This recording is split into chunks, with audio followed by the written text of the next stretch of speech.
expressed in this podcast are those of myself and do not necessarily represent the official policies or positions of the Department of Defense or any of its components. The information provided is for informational purposes only and does not constitute any official Department of Defense guidance or policy. These are my views and my experiences, and I'm just out here sharing them with you.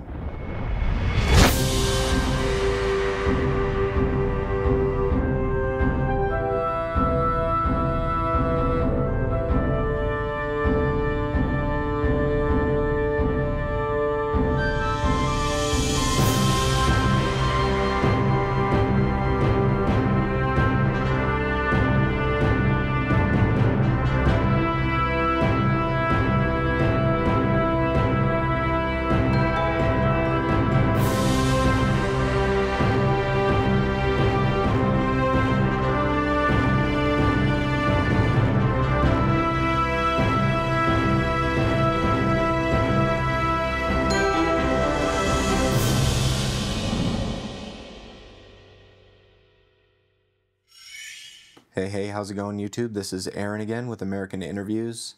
Today I am out in an undisclosed location somewhere in Idaho with my good friend Phil Parnell. This will be part 2 of our conversation that we had previously. Phil, how's it going? It's going good, man. It's great to have you out here, joining us here in the great state of Idaho. How's your time been out here so far? Hot. It's been really hot. It's been so hot. Being out in the Capitol, or in Boise, in front of the Capitol, trying to do the monologues in the suit and everything, it was a nightmare. But yeah, we got through it. We're getting through it. So I've got a few things I want to run down today. We'll just start at the top here. I wanted to talk to you and ask you about your experience with wokeness in the military. There's kind of two sides to this coin, because when you come from like the operational status, all that stuff goes out the window. But like you'll see a lot of it more like home station. But like, so in my experience, we would get stuff like all the DEI emails. It's this month or this day or that day. Right. And for us, it didn't really matter to our job. And so it was just like extra stuff thrown into our already busy schedule. Right. So it was annoying. I mean, some of it, like, I get, but for the most part, it didn't really facilitate the mission. It does seem to have some interesting impacts as far as like how military members get along. But outside of that, there really was not... So being a flightline worker versus like the rest of the Air Force, I mean, I like to say that there's two Air Forces. Everyone likes to be like, oh, the chair force, etc. Yeah. But for us in the fighter maintenance career fields, we don't necessarily have... Well, we have like essentially our own language. We're typically known as being gristly, angry, nicotine, caffeine addicts, usually with a divorce and an alcohol problem. We work long hours and we tend to swear more than we're technically allowed to. Not to say that we're not allowed to swear, but it's less than professional, I'll say that. Right. But so getting into the Air Force, we had... Well, like going through basic training, there was a block. Everything, like all your weeks and stuff like that are blocked out. So you'll have specific training categories throughout. Like it's week, this week is this stuff, and this is what's at what time of day. And then it's lights out. Then you wake up, and then you do the next, set of training requirements. And I do recall, my memory back then is a little fuzzy, but I do recall us having like a sit-down conversation about, and I'm not entirely sure, it was DEI stuff.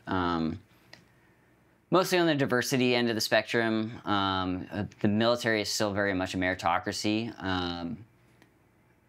and I would say the military has always been incredibly inclusive for the most part. We get a little bit more into that soon. But as far the main focus of my training at this point in time is like the diversity. You're getting a lot of people from a lot of different cultures because the United States is huge, so you're going to have a lot of different perspectives. And so I feel like at this point in time, when you have a bunch of 18-year-olds specifically who've never been outside their small town in Kentucky, it probably is worth talking about.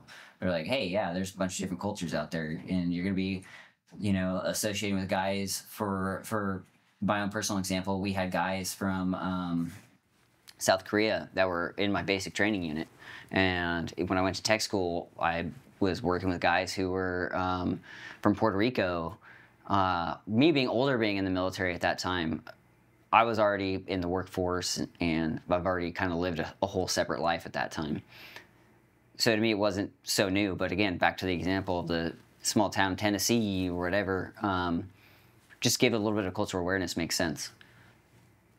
Fast forward to a few years, and we start getting kind of inundated with a lot of the trans, the LGBTQI, et cetera, whatever they want to, whatever extra syllables they want to tack on.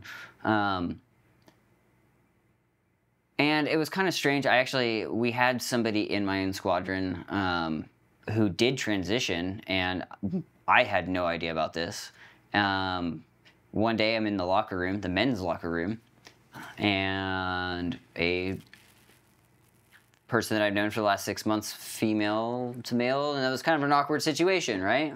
I liked this individual. We got along great, and then all of a sudden this situation, they're like, yeah, I'm transitioning, and I was just kind of like, okay, well, you're not making this less awkward. I mean, to be fair, it probably was awkward for them, but it was super awkward for me. So I just feel like that's something that, for one, I don't necessarily think belongs in the military. Not that if that's what people want to do, they're of age, but like there's just to automatically throw somebody into that category, and especially with, I feel like there might not have been as much awareness at that time that things like that were happening. What specifically about that made it awkward for you? Were they like going into the different like locker rooms and stuff like that, or it was just like they walked in and they were there, and like I was not undressed or anything like that. It was just more of a shock and surprise. Like, what is? I thought they were lost. I was like, hey, what are you doing in here? And they're like, oh, my locker's over there. So it was an awkward situation. And then when I went through my airman leadership class, we had another person who was actually female to male transitioning, and they were actually really cool, very open, and a lot more... they have a completely different career field, because when you go through your airman leadership class, they kind of take people from all over the different career fields, throw them into a room together, and let them kind of argue about stuff. They provided a lot of good insight, and I think that maybe that individual would have handled that situation better based on my experience at that time. I think that the person who walked into my situation maybe was just a little more bold and was not prepared for the reactions of their peers. And so I think there needs to be a two-way street on communication in terms of that, if that's what people decide to do with their health and safety, or health and bodies. But it was really interesting in the Airman Leadership course, because that's the course that you take to become a frontline supervisor. So that's when you are basically certified to take on that leadership role and supervise your troops and be able to make decisions, and then apply punitive measures if need be. The interesting thing is, we expected a lot of the kind of like DEI education to be in that course. And I actually have to push back against the idea, and I can only speak for the enlisted side, but I have to push back against the idea that the military is woke. Because while there are some of these more progressive changes happening, and there's adjustments that are needed to be made based on the culture that we are kind of like living in, the big pushback that I saw was a lot of people in multiple career fields did not appreciate this type of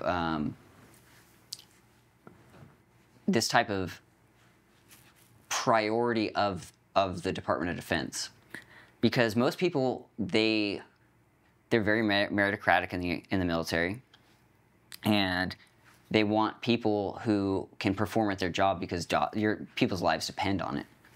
And so when DEI policies tend to contradict, prioritize the mission, it tends to have a negative effect on the troops. And so the general consensus was there was a significant amount of pushback in my specific class. And it was quite awesome to see, because especially somebody who's already deployed and seen things on the operational side, it's one of those things that lets you know, like, hey, the people who are out there actually getting the work done, they're going to prioritize mission over pronouns.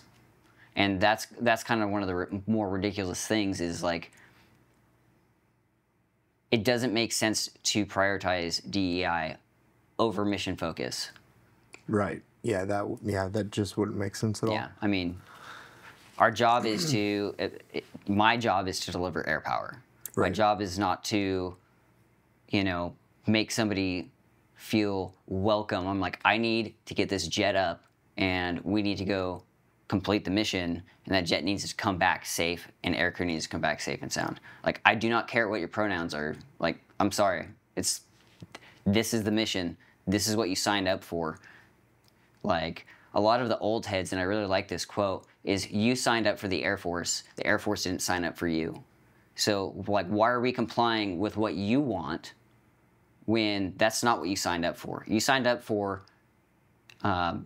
completing the mission and protecting this country. That's what you signed up for. You didn't sign up for anything else other than reasons. And if you did, yes, you might have signed up for the benefits. Fantastic. You've earned those benefits, but they come at a cost and a price, and sometimes that's your life. Right. Or the lives of others. Right.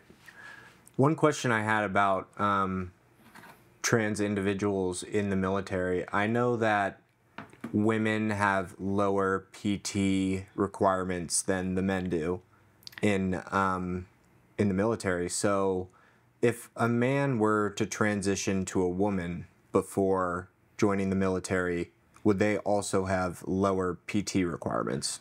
So I'm not 100% sure on official policy, but I would assume that they would recognize that person's gender affiliation. Yeah. And so it's like, when you're, especially like when you've served with guys or gals or they thems for a period of time, you get comfortable like with that. Now, nobody is outwardly disrespectful in that type of disingenuous way. Like, they're not going to insult your character. If you suck at your job, you're going to get called out on it. Right. And so that's kind of like the mentality, is like, can you show up to work on time? Can you look professional? Can you do your job correctly?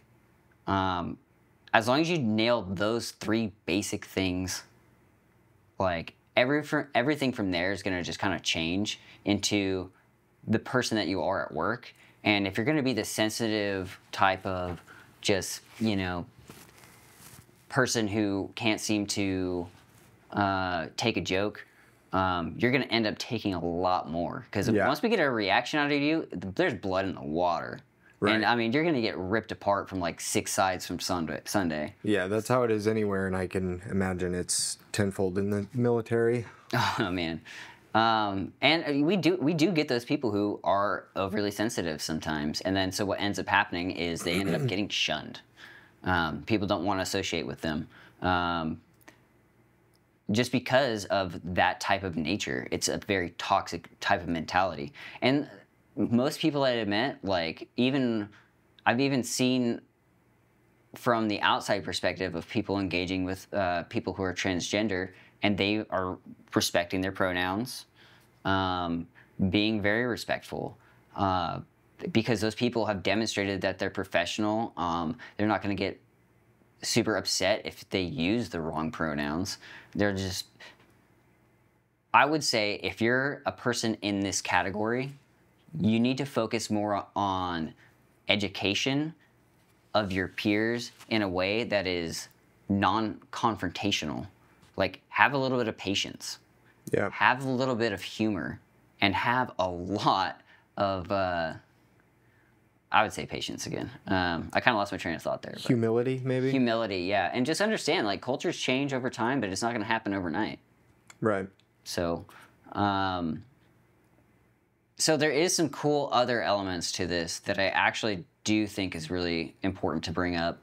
Like, when we were overseas and we're working with the Jordanians, we actually had a female pilots day of recognition.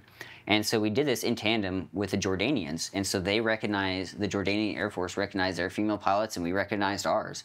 And so this was kind of like, yes, is this a DEI initiative? But this is kind of a more culturally important one, because traditionally Muslim countries are very restrictive towards women's.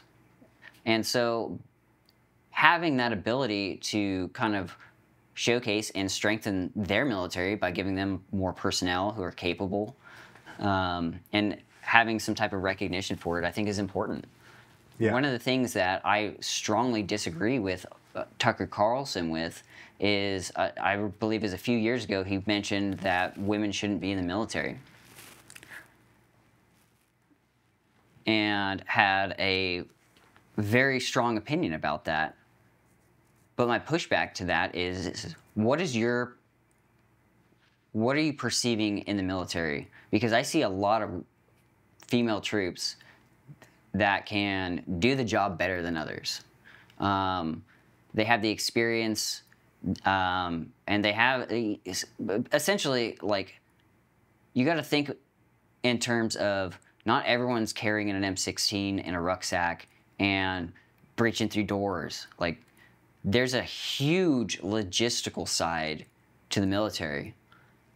And I don't think people tend to think of it this way.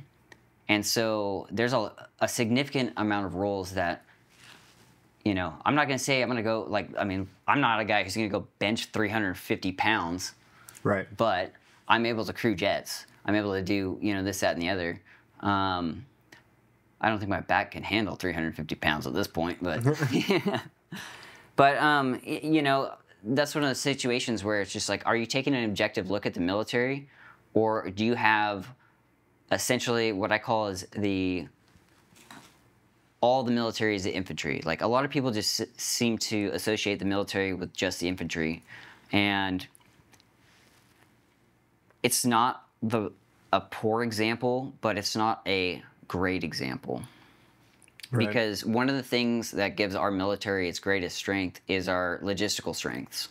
The fact that we can essentially be deployed anywhere in the world within 72 hours, the logistics is how that gets done. And, you know, you don't need to have, you know, Navy SEAL, every guy who's a Navy SEAL do that kind of job.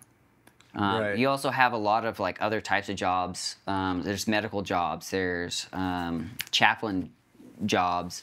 There's more jobs in the military that are non-combat than there are combat jobs. And that's one thing I think the general public doesn't seem to understand. Yeah. Yeah, that's a good point. Switch this to here really quick. Actually, a funny story on that.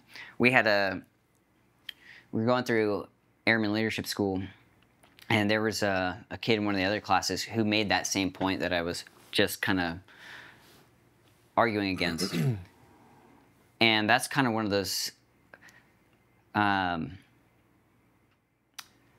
so he was making the same position, should women be in the military? And because Airman Leadership School they tend to address these types of big topics. They have kind of a lot of contested topics for you to kind of learn how to deal with conflict, especially between service members, leadership, etc., like up, down, left, right. And so he had actually gotten in trouble by the commandant of the school because his position was so radical. And so we were doing a volunteer event at one of the at the squadron, and I pulled him aside and I was like, "Hey, so tell me about that." And so he kind of gave me the rundown. And so I basically explained exactly what I just explained to you. And he had like a light bulb moment. He's like, "Oh, yeah, I guess you're right." So it's just kind of disingenuous to have this position of the military, like women don't belong in the military because they're not strong enough, this, that, and the other. Now, do I think that the PT standards should be equal? I actually do, because I know women who can do it. Is that going to be a reduction in force? Potentially. Now, the Army, what the Army did, and I'm not 100% sure how it panned out, but the Army actually started adjusting PT standards based on your, kind of like on your, like what type of job you had. So if you're in a combat job, it's going to be like weighted to one side versus the other side. But their PT scoring system is completely different than the Air Force. Yeah. I think we can move on to some of these other topics here. I just had some general curiosities about flying. I misunderstood. I thought you flew jets for a while, but why don't you explain exactly what your job is really quick? So the crew chief is basically, they're solely responsible for like all the maintenance documentation, whatever specific systems fall under their scope of skill. And it kind of changes based on like when your rank, your position, like what on the flight line. And so kind of your job as a crew chief is to have a general understanding of all systems on the aircraft. So when it comes to troubleshooting issues, specifically like pre-flight issues. So like that's the other thing that crew chiefs are responsible for is the launch and recovery of the jet. So kind of in the day-to-day, the crew chiefs are the ones getting the jets prepped for the air crew. They're the ones who keep them clean. And so they get them all set up, ready to rock and roll. Air crew will then, what we call step, which is when they arrive at the aircraft. We'll get the air crew into the seat. And then as soon as we are ready to crank up the engines, we're the ones who are on comm, or on, there's a ground communication box that we plug into. And so we'll run through the entire pre-flight launch procedures or pre-launch procedures. And so when there's certain issues that are happening right before this jet has to go down to the runway, because it doesn't work like the same way that you see with like commercial jets. I'm not super familiar with how commercial jets go, but I know there's significantly less responsibility on the civilian side. So we'll go through having to troubleshoot with the air crew on how all these, or on, not on how, but on going through all these system checks to make sure that aircraft is airworthy. And so based on your skill level is kind of going to be what determines, like for one, I mean, obviously like your ability to troubleshoot, how well you understand the systems and whatnot. So for me, I didn't really fully understand everything until I became engine run qualified on the F-15, because you don't really get to see the jet running from inside the cockpit with seeing what the air crew sees. And so there's actually a couple times we were just doing general maintenance, and I was, cranked up the jet and I was having hydraulic indication issues, and so I had to go dig back into my own memory, being on the other side of the fence. I'd be like, okay, so you need to go do this, that, and the other to address that situation. Otherwise you're going to have a more broke jet. So your knowledge and experience in dealing with these types of situations really helps when you go like deploy downrange and you're having to make decisions that are like life and death decisions, or even safety of the aircraft decisions, Right. Or even just general personnel. Right. And so you really got to take a job like mine to heart, because at the end of the day, people's lives depend on it. It might not even be yours or the air crew's. It could be somebody, somebody's kid who's now engaged with like an ISIS soldier, and you have to make that decision of, do I send this aircraft? Can it can it accomplish this mission? Is this, issue a problem that we can just live with for right now, just bring some of our guys home? Or so you're kind of working with the air crew to make those decisions. But ultimately, if I'm not comfortable sending a jet, that jet's not going. Let's say you have a mission you're prepping a jet for, and you're prepared to send them out. Do they do a test flight before they go out on the mission with the jet? So there's a couple different classifications, and usually, like if a jet has been down for a certain period of time, or if it had a certain like type of heavy maintenance, they'll do there's two different categories. There's what's called an OCF flight and then a FCF flight. So OCF is an operational checkout flight. FCF is fighter checkout flight, if I recall correctly. And so they're two different criteria. So the OCF flight is, can the jet take off and land? Can it just do all basic maneuvers that an aircraft should have? Then the FCF is where they actually run it through, like they're trying to beat the hell out of that jet when it's in the air, and just to make sure that if it gets into, like, say, a dogfight, it can perform and not have any issues. So that's just kind of on that side of like those maintenance checks. But what we do is, so we have a lot of what we call age aerospace ground equipment. And so we can hook this age up to the aircraft and run ops checks that way. And then ultimately what we'll do is we'll do an engine run where all systems are up. So like think about it as like a tiered situation. So we have our age operational check, then we have the engine run operational check, and then depending on what the defect was for the aircraft, then it'll go into either an OCF or FCF. And so that is kind of how like you kind of stack it up, and then so that'll essentially prove like the jet's airworthiness. And usually they'll have an air crew that is qualified to do like those types of we call them inspections. So an OCF and an FCF will both be qualified as an inspection, even though they bring it back broke sometimes. Right. So within that, they'll be qualified on doing those types of inspections and letting us know how not only the jet performed, but as well as how confident they are in the maintenance. Right.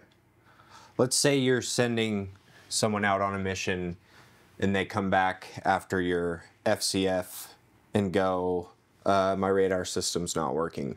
How quickly can you turn around another jet? Do you fix the radar system, or do you send out another jet? I don't work the radar systems, but when the jet comes back, we can have a specialist come and try to troubleshoot while they're sitting in the seat. So they'll troubleshoot on the ground before shutdown and see if they can't get it to work. But then if they shut it down, depending on what the discrepancy is, and then so they can shut it down, and then those guys will get to work doing whatever they need to do. Radars aren't typically changed out too much. Matter of fact, the F-15's radar is probably the best radar on the planet. I can't give out too much on it, but we see you. We see you from very far away, and we can launch things from very far away.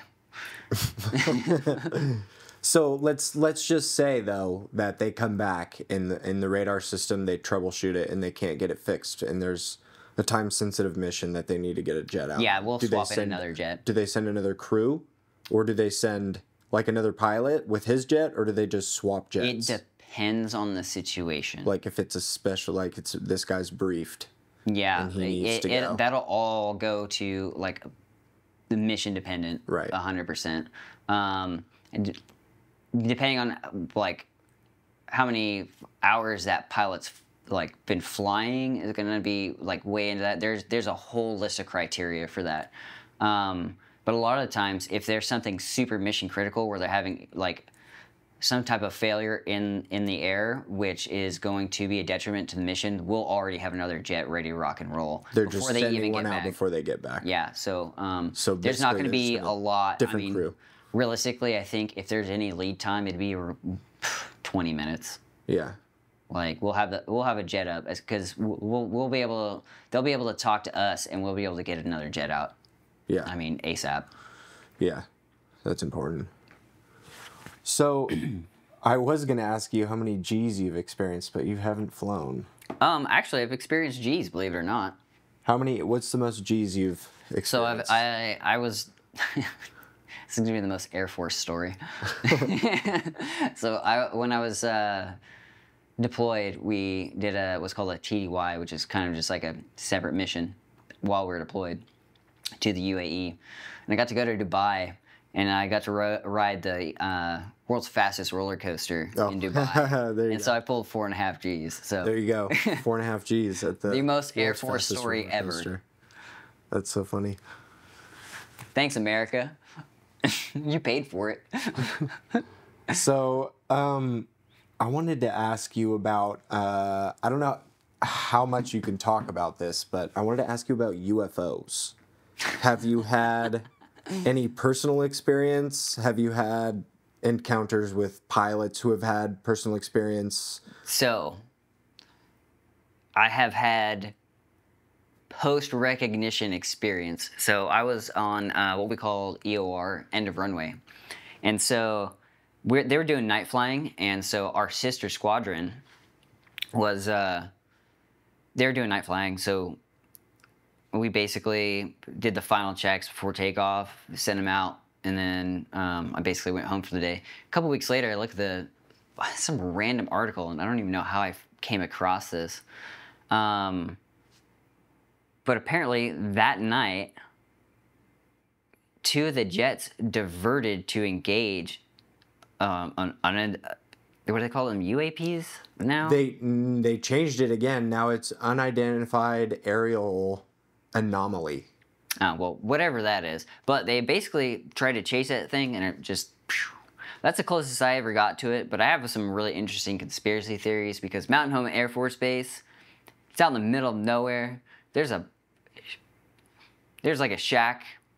I'm not going to say any more about where its location is. But there's a shack somewhere on the base that I am like, it looks like a bunker, but then you also know like Los Alamos and stuff like that. Like they talked, tinfoil hat time, talked about all the little trains and stuff like that went to all these other bases. I would not doubt that they had something there. And at some point in time, it might have been a nuke base. I'm not 100% sure. I do know that they had B-1s there at a period of time, which B-1s were nuclear-capable aircraft, so... Right, and the tinfoil hat, the aliens, they seem to be interested in our nuclear capabilities. Yeah. I mean, if they can stop a nuclear war from happening, I'm all for it. Yeah, right. Speaking of nuclear war, what do you think about what is your recent takes on the Ukraine-Russia situation? Oh, boy. It's getting really, really dicey. I am really concerned about how so before the Ukraine war was primarily defensive, but now recently Ukraine has pushed into Russian territory, which now they switched from essentially a defensive stance to an offensive stance. And I don't know if Zelensky's just trying to like send a message or what, but they're really opening the door up for escalation from Russia. And I really do think that while Western weapons are significantly better than what Russia has to offer, they still have nukes. And if we're not trying to figure out something to kind of like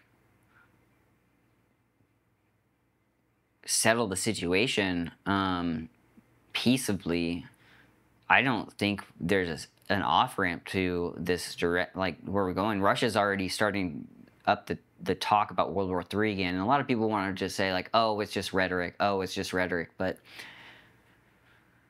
I mean, is that not just like some type of like normalcy bias? Like, one of the things that's advantageous about traveling overseas is we have significant privilege over here. Like, our lack of history over here of being sacked 100 different times, like, it's drastically different than the perspectives that a lot of these people have. And like, Russia has had so many civil wars, and then they had communism, which was basically multiple just executions of millions of lives over the course of like 60, 70 years or something like that. So I don't think we fully, in today's American culture, appreciate how good we have it, and what the other side, like what the other countries are willing to do to protect their way of life. And when you have a nuclear power like Russia, and somebody like Putin, there's a reason why, like, he's essentially feared. And when we had Trump was feared because he was, you know, kind of unpredictable. I mean, he's still pretty unpredictable, but so when you have that kind of like, you have some kind of unpredictable orange man, you know, and then you have this other dude on the other side of across the pond who is also very authoritarian, and kind of has done a lot of questionable motives within his country. I think having somebody like Donald Trump who is unpredictable keeps this guy in check, and they'll have a mutual respect for each other, and I don't think that's a bad thing. Right. As long as there's the ability to have conversation to maintain some semblance of peace and to avoid like the catastrophic results of a nuclear war. I'm telling you, when you can look into the nuclear capabilities, or the capabilities of nuclear weapons, if you are not educated on that, then you do not understand how grave the situation is. Because Hiroshima and Nagasaki, pebbles in an ocean compared to what is at the forefront. Right. It reminded me of this book. I'm going to try to Google it really quick. Nuclear War, a Scenario by Annie Jacobson. I just started reading that. Yeah. Yeah, the what is it, the prologue? That, just listen to that. If you read any of that book, it will just scare the shit out of you. Or just watch the podcast with Joe Rogan. Yeah, watch the Joe Rogan podcast. Because it's in, like... By the way, Annie Jacobson's a fantastic author. I pretty much have read all of her books, and you really want to get into the weeds about what Trump calls the deep state. You have no idea how much worse it gets. Right. Draining the swamp is not enough. And you could trace the roots of the deep state all the way back to Operation Paperclip. If there's anything you should know about, anything at whatever, and you don't want to look into this at all, look into Operation Paperclip, because this is the first time you'll see when your government has betrayed the American people. And not just the American people, they betrayed, you know, all the people of Europe, because they pardoned some of the grossest Nazis in the world to gain power. You just got to look into that. It's just insane. Yeah, that's I mean, these are people who it's a deep dive. Literally did surgeries on people cut into them without anesthesia, kept them awake. They pumped them full of drugs to keep them awake just to see. They sent people up into high altitude without oxygen masks to see at what altitude they kill people. Yep. Or at what altitude does it kill people? Like, and your government has pardoned these people, brought them in, and gave them top-level scientist jobs. So there's a little bit of a scenario for you, or preface. Yeah, it's pretty scary what our government is willing to do to keep its grasp on power. So, Ukraine and Russia, did you have any personal experience in Ukraine or anywhere in Russia? Was there ever any talks of this type of thing happening? Because I know you were deployed over there before the current conflict when started. it actually popped off while I was deployed over there. Okay. And so it was kind of interesting because I thought at this period of time it was kind of slow. So we're like, oh man, are we gonna move over? Like, are we gonna change hands here? Obviously didn't. We kind of kept it as a kind of more, we'll let Ukraine deal with it type deal. We'll give them foreign aid support. But I think the closest that I really had any personal contact with anybody working over there was, God, where was I? Was it Romania? I don't know. I bought some Russian camouflage. Did you talk to Andrew Tate while you were in Romania? He wasn't arrested at this time, believe it or not. Ah. Well, there's that. All right. So I think we can move on since we're dealing with war over in Europe and the Middle East. Did you want to talk about Israel-Palestine at all, or do you want to move on? Yeah. Might as well update that a little bit. So I think Israel's getting pretty damn bold. And it really kind of started with, I don't even care what the dude's name. He's like a Hezbollah guy or Hamas guy, but he was in Iran's territory, and they did an airstrike and ended up killing that dude. At the embassy? The embassy strike?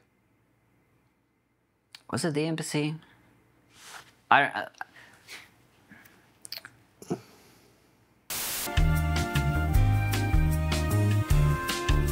Staying up to date with events around the world can be difficult, where it's impossible to consult one single source for the full story. Narratives that shape public opinion often just reinforce media and corporate-backed vested interests. Information is released faster than it can be verified, and reporting often favors clickbait content over high-quality journalism. It's hard to know what information to trust. That's why I've been using Ground News. Ground News is an app and website that combines news from around the world in one place so you can compare the coverage. For every news source, you can see if they have a political bias, how reliable the reporting is, and who owns them. They even have a blind spot feed that highlights news that is being disproportionately covered by one side of the political spectrum or the other. Get news from thousands of sources worldwide in one place. See who is funding each publication, compare coverage, and think critically about the information you consume. Verify your information and know where your news is coming from. Personally, I've been using Ground News for their bias tool. I love to compare and contrast headlines and see what kind of diction they're using from one side to the other, and usually you can find a pretty implicit bias in just the words that they're using. I also use the bias tool to help me formulate video ideas and approach the public in a more neutral way. So head on over to check.ground.news/americaninterviews or subscribe through the link in the description to get 15% off any subscription. I personally use the Vantage plan to get unlimited access to every feature. Your subscription not only helps American Interviews grow, but it also supports Ground News as they make the media landscape more transparent. Now let's get back to some interviews. All right, so we're back. We found the article. This is from the AP, and the headline reads, Hamas's top political leader is killed in Iran in strike that risks triggering all-out regional war. So this is the strike you were referencing just a minute ago. So when it comes to the October 7th stuff, and I get Iran as a big player in this game, but they're now attacking and this is the thing. Stick with the whole Gaza thing. I get that these guys have, they probably fled the Gaza Strip, et cetera, but that does not give you authority to just striking other countries. I feel the same way about, like, with Lebanon, with Syria, even though they've been operating on Syrian soil for a while. How does that work, though? If they know that this guy is operating on behalf of Hamas, but from another country, you still don't have, like, clearance to be, like, let's think about it from the American military standpoint. Like, right. Would we, if we knew that this guy was conducting business from Iran at that location, would we have made the same call? Well, so we actually, oh man, what is the guy's name? Not al-Baghdadi. That's the one that always comes back to my mind. But Soleimani. Crybaby Baghdadi. Soleimani. They knew where he was in Iran the entire time.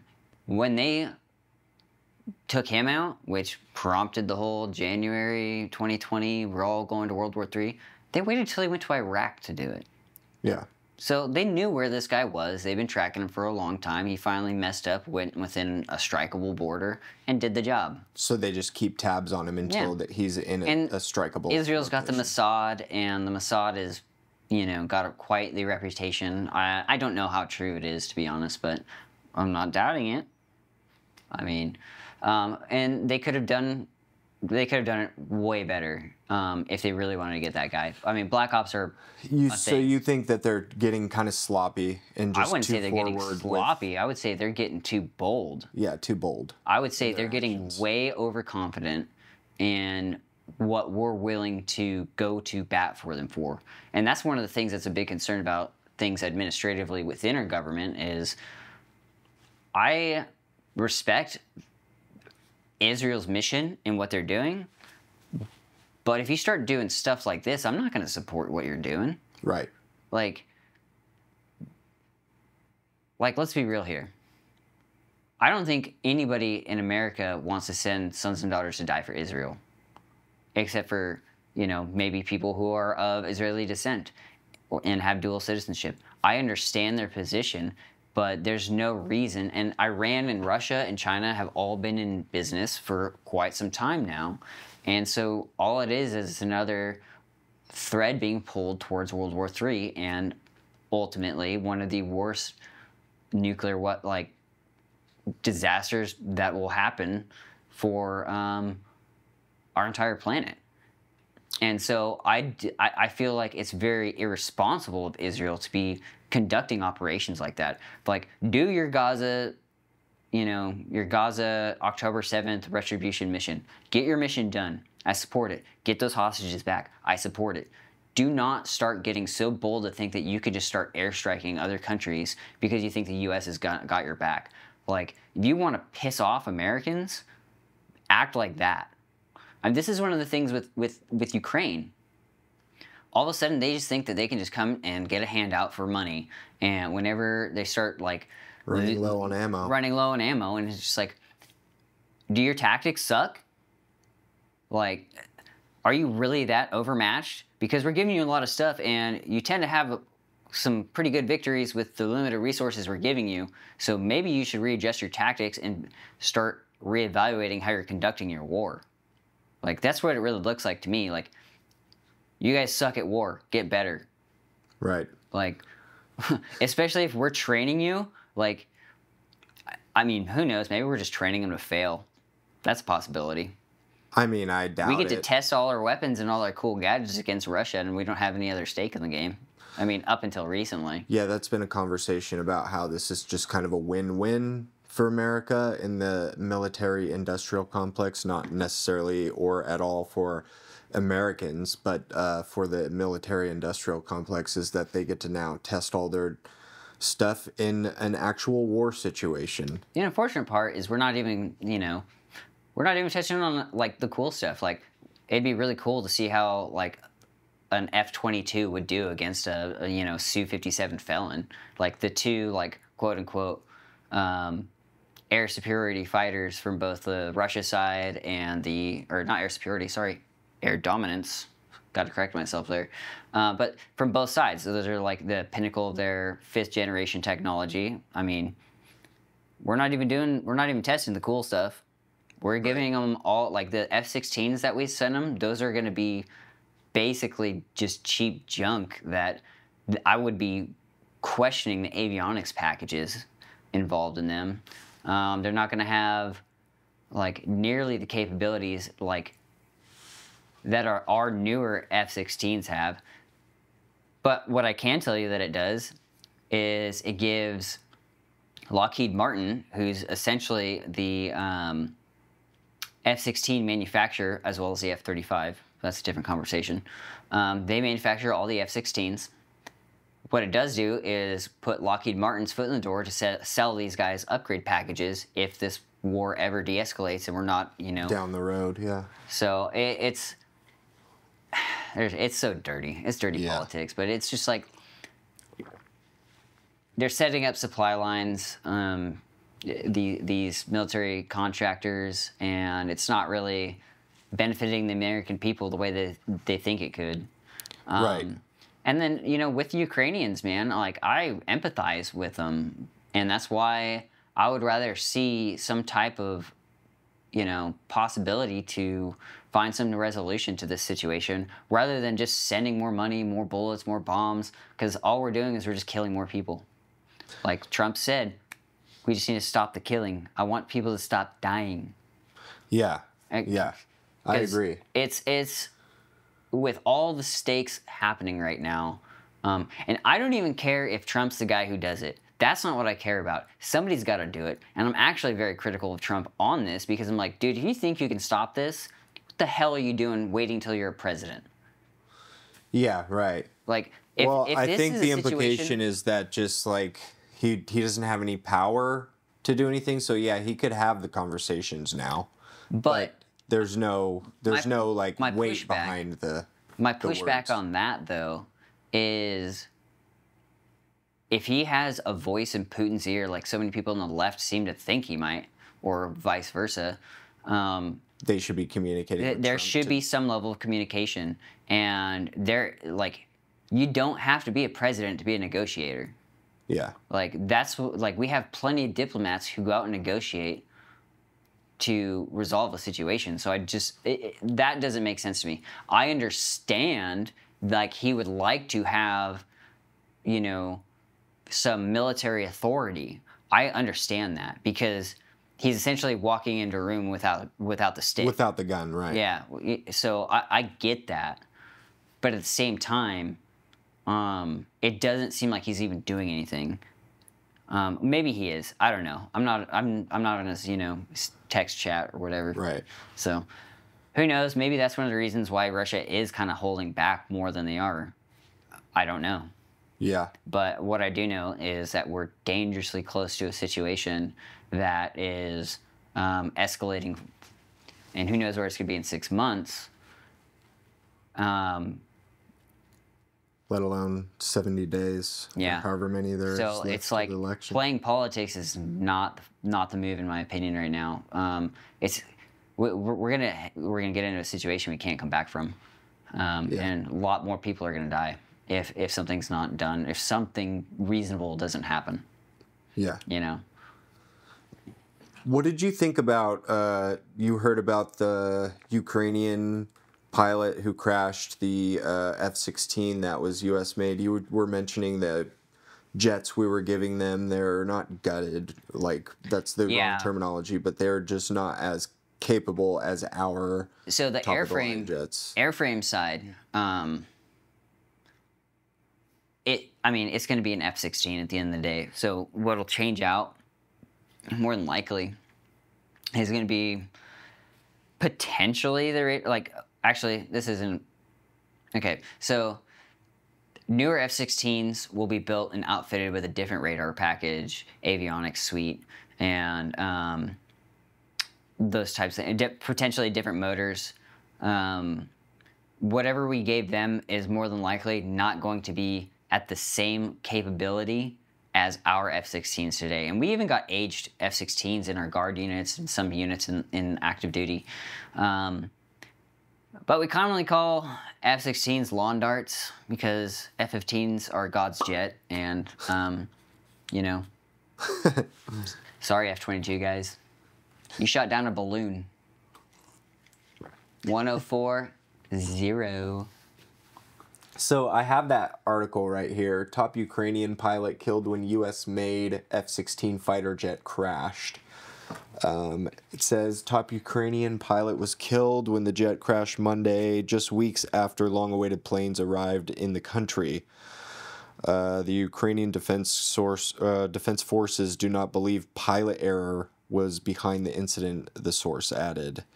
So they're alluding to it being a malfunction with the jet, essentially, with the headline and what they're saying inside this article. So what I read about that is they were doing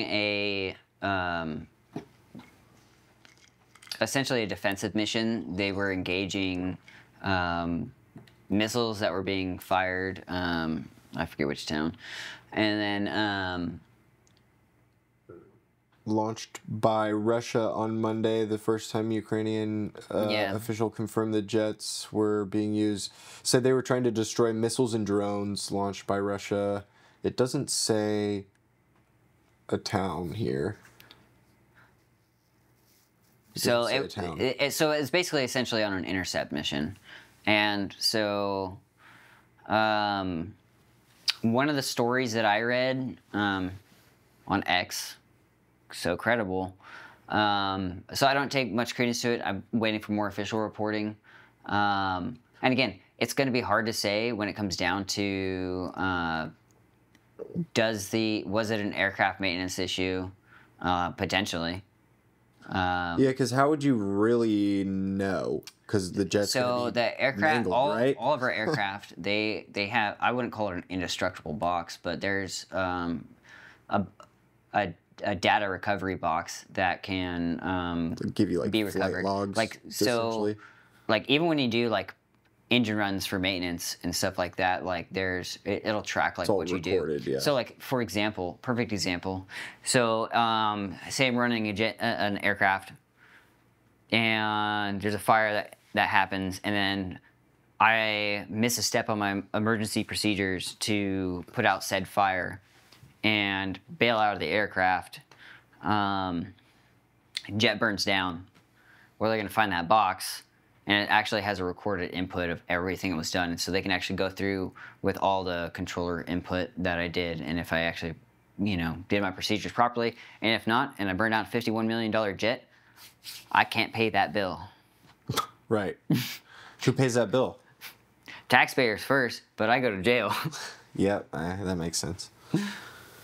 So you're just gonna wait for more info to come out. You can't speculate on whether. I can speculate. I read some stuff about it was a friendly fire incident, like a Ukrainian Patriot missile battery shot it down. It could have been some type of failure. I mean, F-16s, they crash all the time. Yeah. How often does it happen for like our military? Without what would you call like an encounter in the air? Without like a enemy Let's see, encounter. 2022, I mean, we had, I think I want to say 3. I don't know the full statistics, but I can say that I've heard of one having some type of incident at least once a year, depending on if I'm paying attention or not. What do they chalk that up to? Usually like training exercises? A lot of the time it comes down to pilot error. Pilot error? Yeah. Or does that stuff happen in training? Usually, those are all training missions, actually. I don't think we've lost an F-16 since like Desert Storm. On like a real mission? Yeah. We're talking about crashes, and I wanted to bring up the helicopter crash that killed the Iranian president. A new report just came out today saying that the final report is out and it's blamed on bad weather.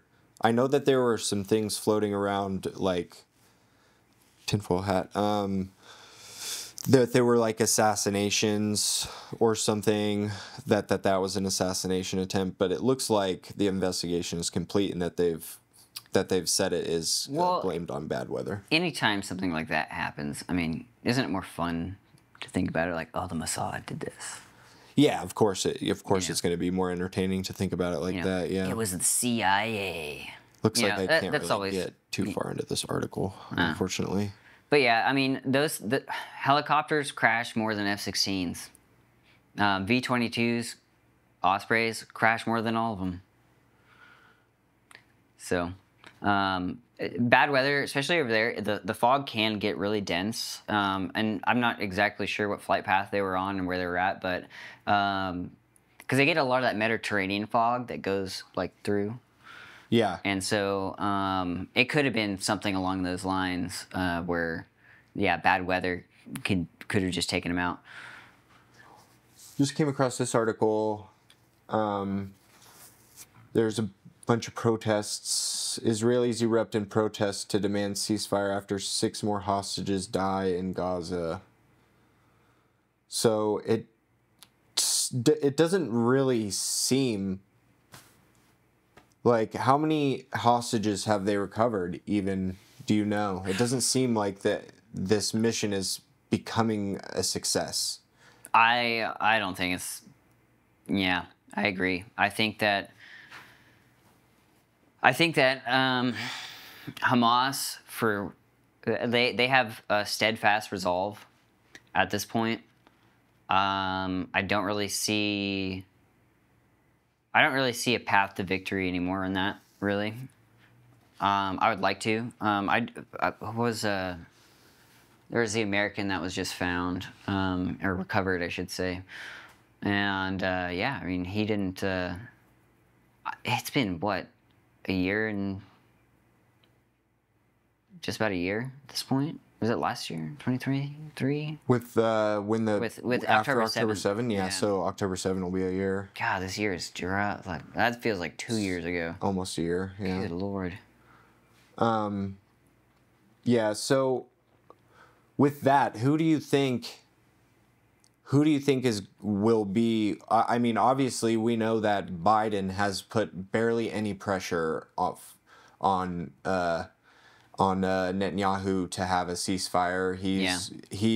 He'll say one thing in the public's eye, saying, "Oh, this is what we want. We want a ceasefire. We're pushing for a ceasefire." And then the next week, we're sending him, the same amount of missiles. You would think that that if you were pushing for a ceasefire truly, we would be withholding at least some of these munitions. You know what would be interesting?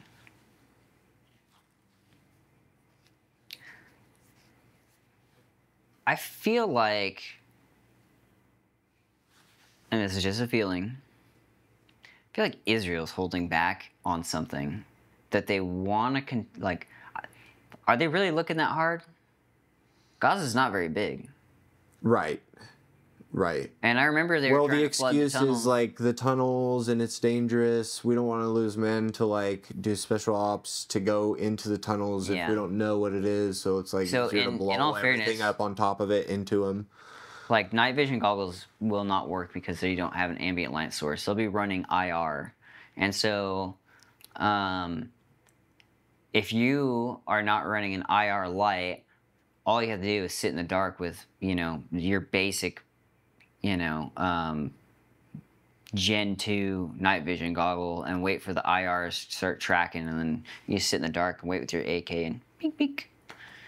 And like your project think about person A, person B has night vision goggles, but the only person who can see is person A because they have an IR light to be able to see where they're going. But if you're just hanging out down there and you know the enemy's coming, black out all the lights, and you just wait for the IR signature and then shoot said guy, even his buddies, they're not going to know how to engage that. So tactically, it's hard to go navigate those tunnels. Right. Thermal would be interesting. I'm not entirely sure how it would work in a. I don't have that much experience with thermal. Even then, with all the proposed things, Israel has pretty much stated that they're not willing to put their troops at risk to do like these. I would say that that's special a operations state decision and not a troop decision. I guarantee you they would find some troops who'd go down there and kick some ass. I guarantee it. Right. There's too many people who are like Israeli military and affiliated that have a strong enough resolve to put forth that type of courage. So I think that's a state decision, and I think that they need to, like, this is where, with the Israel-Palestine thing, it starts to seem political, that they're politicizing it. And the weird thing is, I don't think that it's getting positive coverage, like, on the world stage. Not that the media is covering it negatively, even though they kind of are. But, like, it's like they're intentionally having a backlash to their circumstance, which in that type of circumstance, you want to look like the good guy, not the bad guy. So I don't know. I mean, I'm not super informed enough to know, like, how all that stuff's working on the background, but it's just a very strange situation for me, because I would feel, like, especially out of the Israeli military, I'd expect better. Right. I mean, yeah, it's not necessarily the military. It's that's why I say, like, Netanyahu. it's a state decision. Really, So. yeah. Would you? Do you think it would be?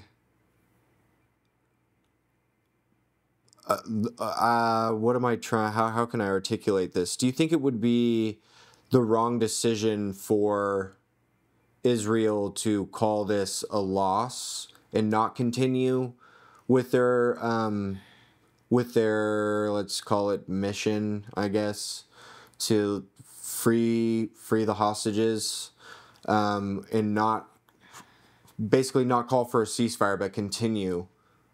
Or do you think it would be wiser to basically say, look, like, we did all we could, and we're gonna move on and try to negotiate a ceasefire? Do you think it's too late to try to negotiate a ceasefire for them? Pretty far from being able to negotiate a ceasefire, because with how much time has gone by, they've already kind of dug themselves in. I mean, these poor hostages. And the same thing. One, can they verify proof of life? Are these people even alive? Right. So we keep hearing about hostages, but if there's no substantial verification of life... So is that one of the asks of the Israeli government, that they need proof of life before they would even have I don't know ceasefire? how... I don't know how Israel conducts, like, their hostage situations, but I know it's pretty common practice in the United States that you don't negotiate until you don't negotiate with terrorists. You kick their ass. But even still, in hostage situations, you do not negotiate until you have proof of life, because then there's no point in negotiating. You just go kill them. Right. And otherwise, they're just trying to get one over you. That's a very good, interesting question to propose. Like, okay, so I guess part of that too is, like, is it too late to save face? Basically. I mean, if they don't pull this off, Israel's gonna look pretty damn bad. I mean, they already look bad. So, like, let's look at it this way. So, for one, they pissed off a lot of people. Two, they're going to have no confidence from their own population to complete a mission for their own safety. So that's going to make their state, the Netanyahu's, government, his control over, like, his governance that's what I'm looking for. So he's going to look like a total fool.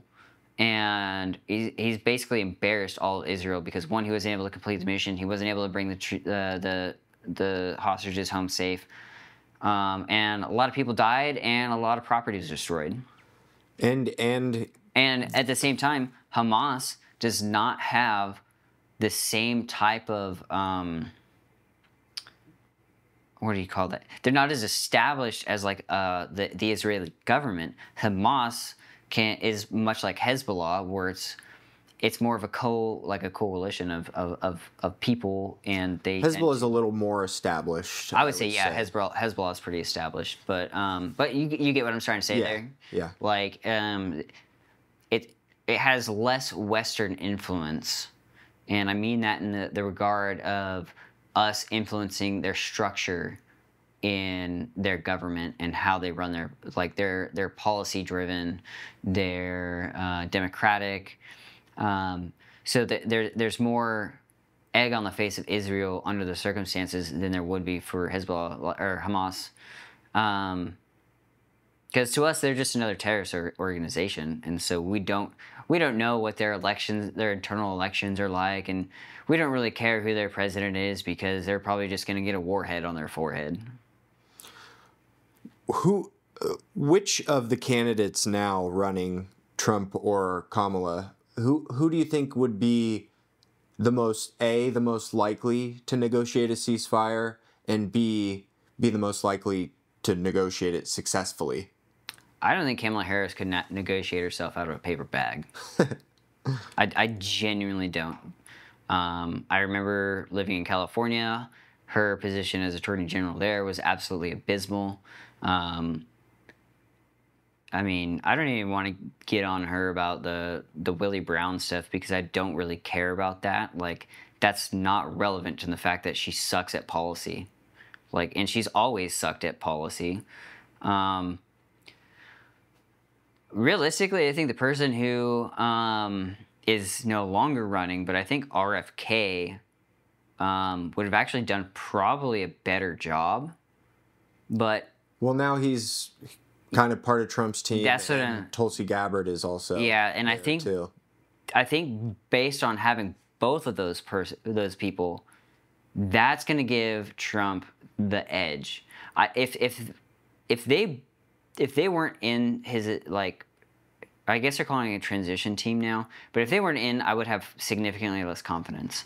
But with them there, I have a lot more confidence. We do know that Trump is pretty much on board with Israel.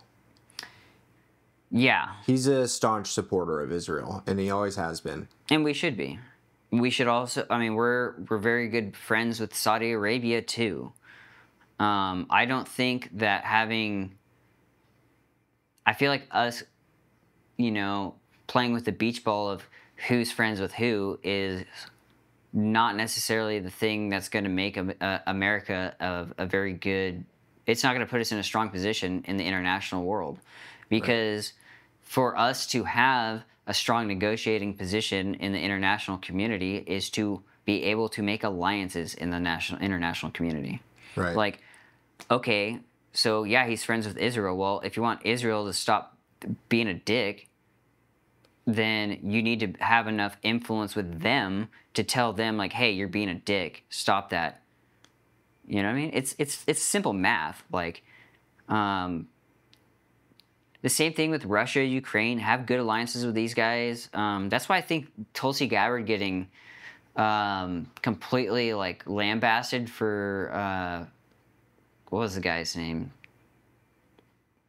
Not Gaddafi. The Assad. They're calling her an Assad apologist. Yeah. And it's just like, well, yeah, she's using American influence to influence another nation to not be a dick.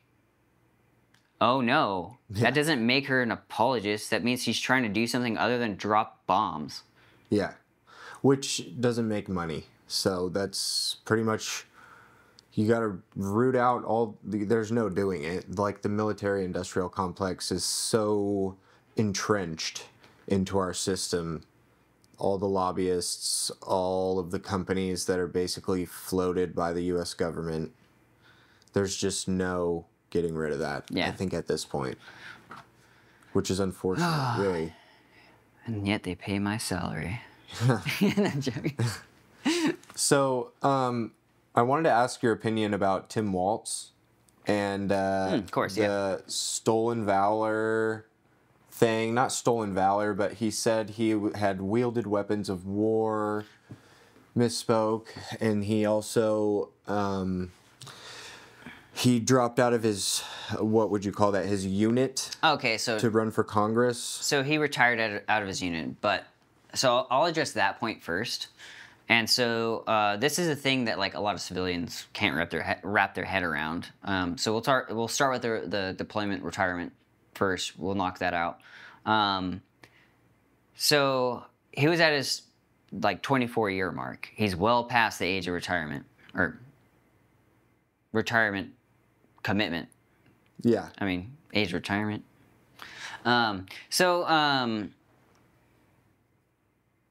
He has essentially gained the ability to push the button. Like, I mean, that's fair. That's Yeah. a totally fair thing to do. Did he dip out on his unit? Yes. It's a dirtbag thing to do. However, it's not like he's somebody who is like, oh man, I don't want to deploy, so he goes and gets a DUI. Right. And he's only got like 4 or 5 years in. It's a little different, you know what I mean? He actually did perform his service for his retirement eligible commitment. So he wanted to hang his boots up. I'm fine with that. Is he kind of a dick for it? Yes. So that's the retirement, the deployment thing. What was the other thing? The other one was like the weapons of war. He's wielded weapons of war before, but he was referencing like... Yeah, so there's a difference between a combat deployment and a support deployment. So his deployment to Italy, even though it was in support of a mission, he was not in a combat zone.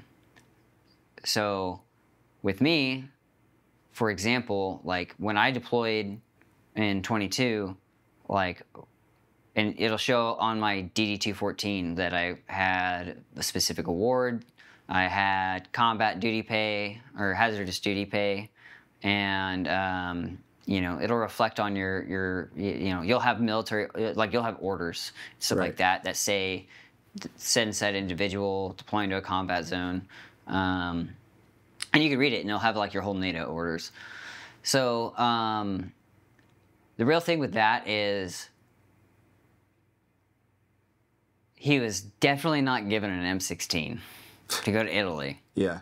And I don't I mean, I wasn't there during that time, but Italy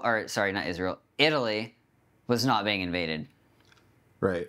So there'd be no reason for them to be even wearing body armor.